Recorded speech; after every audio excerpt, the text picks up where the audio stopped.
Montana Territory, summer of 1879, the wind howled low across the flats near Judith Gap when the woman with a bruised cheek and bloodied lip stumbled out of the cottonwoods, clutching a leather satchel and two small children. Pearl O'Malley did not cry anymore. Somewhere between the sound of her husband's belt striking the wall and her daughter screaming, her tears had dried up. She just ran. "Stay quiet," she whispered, crouched behind a rock as her son coughed against her shoulder. "Rupert, cover your sister's ears." The boy, barely 8, did as he was told, burying his face in her shawl. Rose, just 5, whimpered, her tiny fingers clutching the hem of Pearl's torn dress. Pearl stared out toward the open land. She could not go back, not to that man, not after the last time. Her ribs ached with every breath. Her arm had gone numb where he had grabbed her too hard. She walked until her legs gave out under the setting sun. That was when he rode up a tall cowboy on a red roan mare, silhouetted by the fading light. He dismounted slow, careful, like a man who had seen too many things come apart too fast. "You hurt?" he asked, voice low even. "You look half dead." Pearl pulled the children tight behind her. "Do not come close." "I won't," he said, lifting both hands. "Name's Knox O'Darrow." "I do not mean you harm." She eyed him, his worn boots, the dust on his duster, the calm in his eyes. Her legs trembled. "You got a place to go?" he asked. She shook her head. He looked down at the children. "They yours?" Pearl nodded. "Well," he said, glancing at the sky, "it is a long ride back to my homestead. You can rest there, just sleep and eat. I will not ask you anything else." "I do not know you." "You do not have to," Knox said, "but I can see your lip is split and your boy is coughing blood." "That is enough for me." She hesitated, then stood, swaying slightly. Rose clung to her skirt. "I cannot pay," Pearl said. "I do not want your money." She looked at him a long time. He did not move, just waited. Finally, she nodded once. He helped her onto the saddle, holding the reins steady as she settled the children in front of her. When his hand brushed her back, she flinched. He noticed, but said nothing. They rode through dusk and into night. Knox's homestead sat at the edge of a pine grove, small and neat.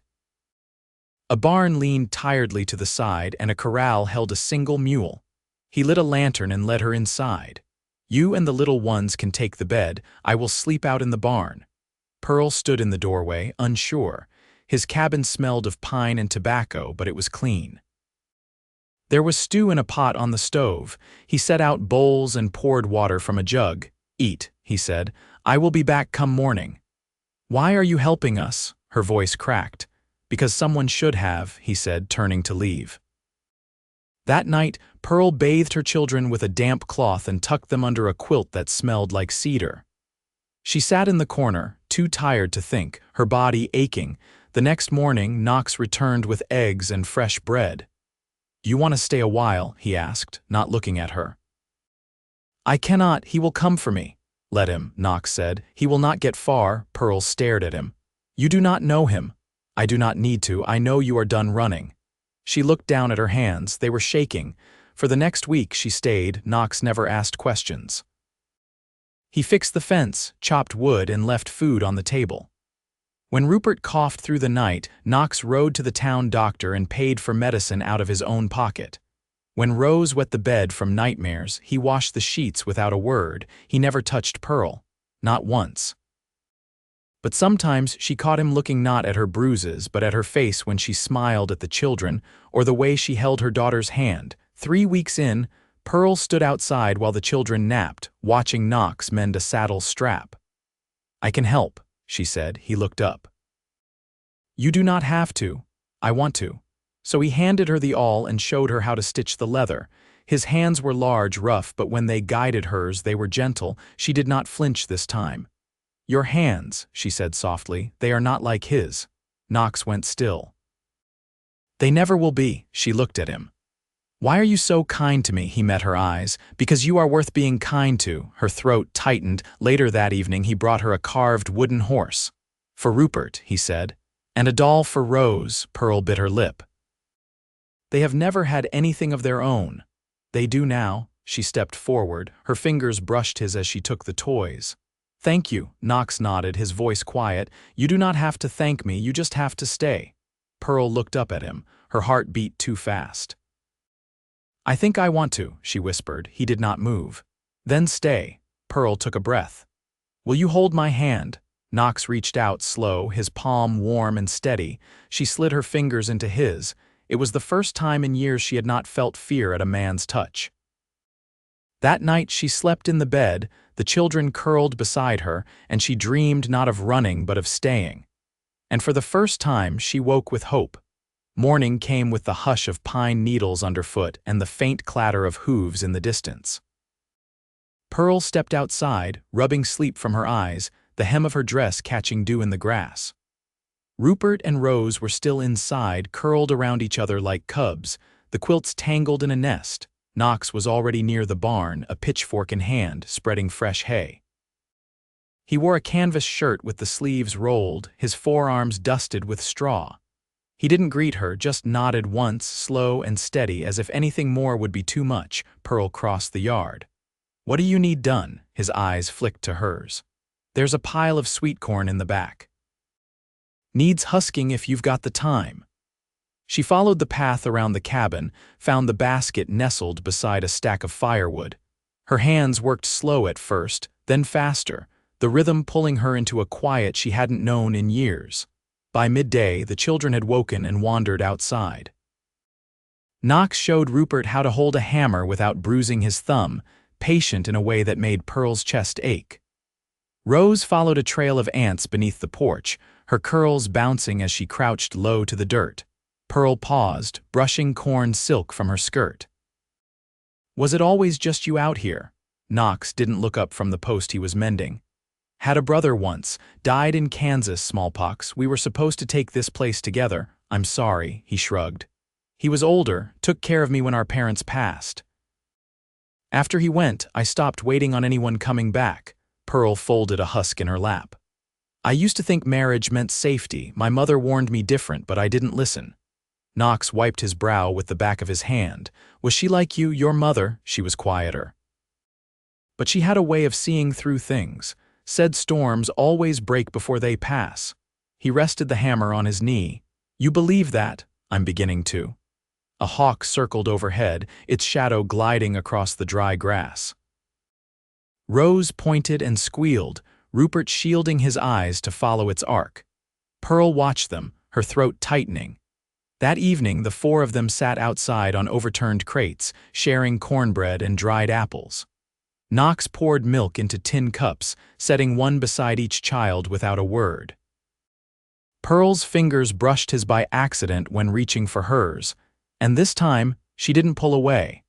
After the children had gone to sleep, she stayed out by the fire pit while he fed kindling to the flames. The quiet stretched long between them, filled only by the sound of crickets and the distant howl of a lone coyote. He won't stop looking for me, Pearl said, voice low. Knox leaned forward, elbows on his knees. He'll get tired when he finds nothing to chase. He won't. He'll come here. If he steps foot on this land, he'll answer to me. Pearl hesitated. You don't know what he's capable of. Knox looked at her then, not with pity, but something steadier. I don't need to know him. I only need to know you're worth protecting. She stared at the fire, the heat brushing her cheeks. I haven't earned any of this, she whispered. Maybe not, but you're here, that's enough. She turned to him. You won't grow tired of us, he shook his head.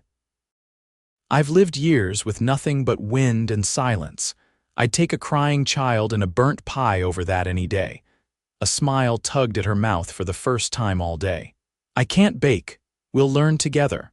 Pearl reached for his hand where it rested near the fire ring. Her fingers closed around his. He laced theirs together, slow and certain. No words followed. None were needed. And in the hush of the Montana night, with stars wheeling silently overhead, Pearl let herself believe in beginnings. By late August, the hills behind Knox's cabin turned gold, brittle with heat. The pine grove held onto its shade, but the open pastures cracked underfoot, and grasshoppers clung to fence posts like sentinels. Pearl stood behind the cabin, sleeves rolled, her hands plunged into the washtub. The soap was bitter against her scraped knuckles.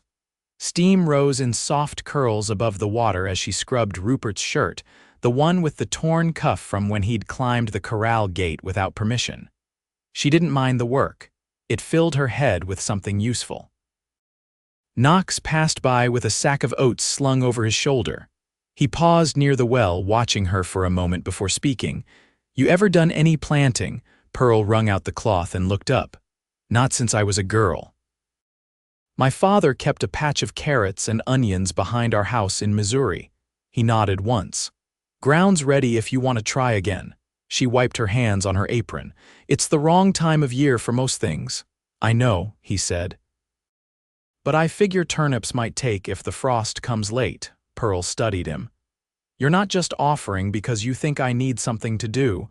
"No," he said. "I'm offering because I'd like to see what you grow." Later that afternoon, they worked side by side near the south edge of the property, where the soil was soft from the last rain. Knox handed her a hoe and took to breaking the clumps of earth with a spade. The children played in the shade of the barn, drawing shapes in the dust with sticks. Pearl glanced at the rows they'd cleared. "You always keep this much land unused." He adjusted his hat against the sun. "I used to think I'd build another cabin out here. Never got around to it."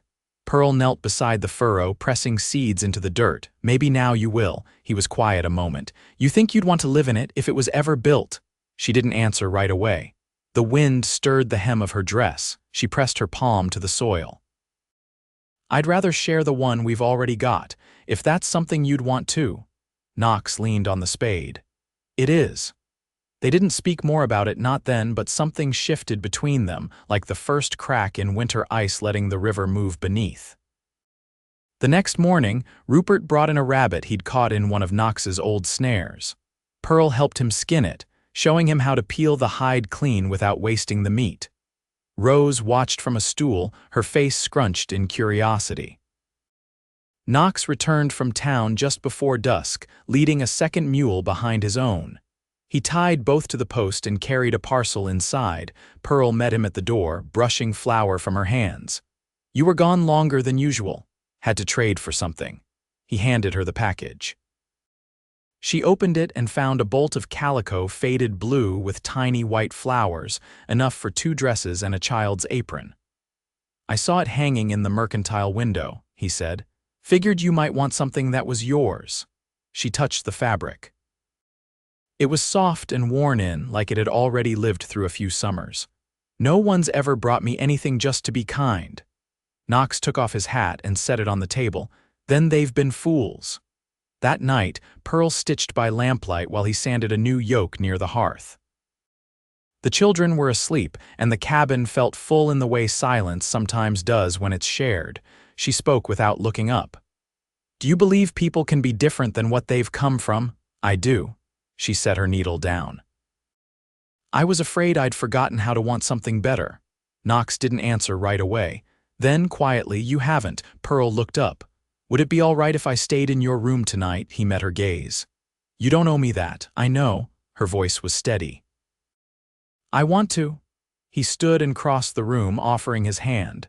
She took it. When he kissed her, his touch was slow, careful, not like a man claiming something, but like someone giving it back. She didn't flinch, didn't pull away. In the hush of that Montana night, Pearl lay beside him, her fingers tucked against his chest, her breath slowing with his. No fear, no shame, just the quiet certainty that she had found something she'd never dared to hope for, a place where gentleness was not a weakness, but a vow. And she would not run again. The September wind came sharp off the crazy mountains, brushing dust from the porch rails and curling into the corners of Knox's cabin. Pearl stood at the chopping block behind the barn, sleeves buttoned to her wrists, despite the warmth still hanging on from afternoon. She'd taken to wearing the blue calico, though she hadn't yet sewn the second dress.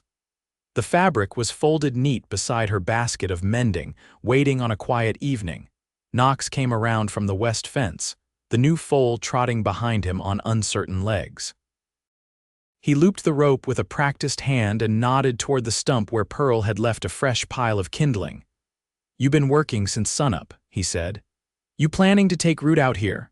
I like the quiet is all, she said, brushing fine splinters from her palm. And I like knowing my hands are doing something that stays done. He stepped closer, close enough she caught the smell of horse sweat and pine pitch on his shirt. I was thinking if you're willing I could show you how to ride proper, not just sitting behind me, she blinked. You think I wouldn't fall off? I've seen you swing an axe and calm a sick child. I reckon a saddle won't scare you much. Pearl hesitated. I never learned. My husband, she stopped. Knox didn't press. There's a gelding here who wouldn't spook if a storm broke under him. You'd be safe on him. Pearl looked toward the paddock, then back at him. All right. But you'll have to be patient.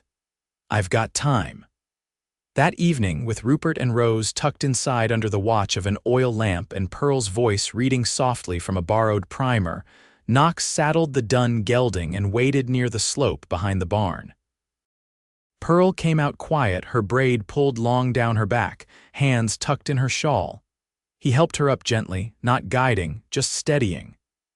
She settled into the saddle stiff at first, then looser as the gelding eased forward, Knox holding the lead rope and walking alongside. You don't have to clutch the horn like it's a lifeline, he said, glancing up at her. She exhaled. Not used to trusting what I can't control. You ever think control ain't always the same as safety? Pearl didn't answer right away. Then, I used to think if I could just stay quiet enough, I'd be safe. That didn't hold true. Knox nodded once, not looking at her. Quiet only works when the world's listening. They circled the pasture slowly, the sky turning the color of tallow and old gold. She relaxed into the saddle bit by bit, her hands learning the weight of the reins, the shift of her hips with the horse's stride. When they stopped, she dismounted on her own, landing light in the grass. Knox offered no praise, just a small dip of his head. She brushed a strand of hair from her temple. Thank you. He tipped his hat back. That was all you. She stepped closer. I'm not sure I know how to be looked at without fear. Knox's voice was low. You don't have to be sure, you just have to keep looking back. Pearl reached for his hand. He let her take it. Later, after the children were asleep, and the cabin dimmed to soft lantern light, Knox sat near the hearth, stripping old bark from a branch he'd been shaping into a walking stick for Rupert. Pearl brought him a cup of coffee. You always make things with your hands. I don't like things that vanish, he said. You build something, it stays, or it doesn't, but at least you know why. She sat beside him. I don't know what to build yet, not really. You're already building it, he said. You just haven't seen the shape yet. She watched the fire for a long moment, then leaned her head against his shoulder. I don't want to live in fear of the next knock at the door. You won't, he said. Not here, Pearl's voice broke slightly. You sure? I've never been more. She turned toward him, her hand rising slowly to rest against his chest. I want this, she said. Not just the safety, not just the quiet, I want you. Knox didn't speak. He just leaned in, his forehead resting gently against hers. In that stillness, something settled. Not a beginning, not an end, just the deep, steady breath of a life being chosen, one heartbeat at a time. The first frost came early, biting the tips of the cottonwoods and leaving a pale crust on the fence rails. Pearl stood near the stove, stirring a pot of dried beans and smoked venison, her mind quiet. Rose was curled against a quilt on the floor, thumbing the corner of a book she hadn't yet learned to read, and Rupert sat at the table, carving a sliver of pine into something square and careful. Knox hadn't come in from the fields yet. There'd been tracks near the northern edge of the property, horse prints too deep for a stray, and Knox had gone out before light, rifle slung across his back. He hadn't said much before he left, but Pearl had seen a change in his jaw, the way it set a little harder than usual. When the door finally opened, the light behind him was low and blue. Knox stepped in slow, shutting the cold out behind him. He was out there, he said, voice low. Pearl didn't need to ask who. Knox sat down on the bench, rubbing the back of his neck. He was circling wide. Didn't come close, but he's looking. She ladled stew into a bowl, set it in front of him without a word. He didn't eat right away, just watched her hands move. I've been thinking, he said. There's a sheriff up in White Sulphur Springs. Owes me a favor from years back. If I ride out at first light, I could bring him here. Get it legal." Pearl dried her hands on a dishcloth. "You'd do that?" "I would." She sat beside him. "So I'm not always looking over my shoulder." Knox reached over, resting his hand over hers on the table. "You shouldn't have to." That night, he slept near the hearth with the rifle within reach. Pearl lay in the bed with the children beside her, but sleep didn't come. The wind scraped the shutters, and she kept listening for hoofbeats that never came. In the morning, Knox was gone before the sun rose. He left a note scrawled in a rough hand on the table, something about the sheriff and how long the ride would take. Pearl folded it into her apron pocket and set to work. She kept the children close, made biscuits from what flour remained, then started patching Rupert's coat for winter. The days passed slow. Each night she locked the door and slid the bolt, her ears tuned to every creak of the boards. On the fourth morning, she woke to the sound of hooves outside. For one breathless moment, her body froze, but then she heard Knox's voice calling low to the mule. When she opened the door, he was standing beside a tall, broad-shouldered man in a wool coat and badge pinned to his chest. "Pearl," Knox said, "this here's Sheriff Danner. He's agreed to write up what needs writing. You'll be free of him by law and by land." The sheriff nodded. "Heard enough to know you ain't the one who should be hiding." They drew up the papers at the table while Rupert and Rose played quietly by the wall. Pearl signed her name with a steady hand. The sheriff added his mark, and Knox signed beside hers. A week later, the man who'd haunted her steps came riding hard up the southern trail, but he didn't make it past the boundary fence. Sheriff Danner and 2 deputies met him there, rifles ready, warrant in hand. Pearl watched from the edge of the porch, her hand in Knox's, as the man who'd once owned her rage and fear turned his horse and rode away from a place he could no longer reach. Winter came in steady, snow lining the eaves and muffling the world in white. Pearl learned to bake salt bread in the Dutch oven, to mend gloves with waxed thread, to ride the dun gelding without holding her breath. Knox built a small smokehouse behind the barn. Rupert helped him hang the cuts, watching closely, asking only once what kind of man taught you to do things right. "Not a man," Knox said, "just time." On Christmas morning, Pearl found a small wooden box on the table carved with a pine tree on the lid. Inside was a silver locket, plain and weighty. Knox stood behind her. "I didn't know if you'd want it made with your name or mine." She turned, tears in her eyes. "I'd like both." They married in January, quiet and simple. The preacher from town came out in a wagon, his wife bringing a pie and a knitted scarf for Rose. Rupert wore a clean shirt and stood tall beside Knox. Pearl's dress was the second one she'd sewn from the calico, now softened from use, but still holding the shape of something she'd made with her own hands. After the vows, Knox kissed her like a man who had waited his whole life for a sign that stayed. Years passed. The children grew strong.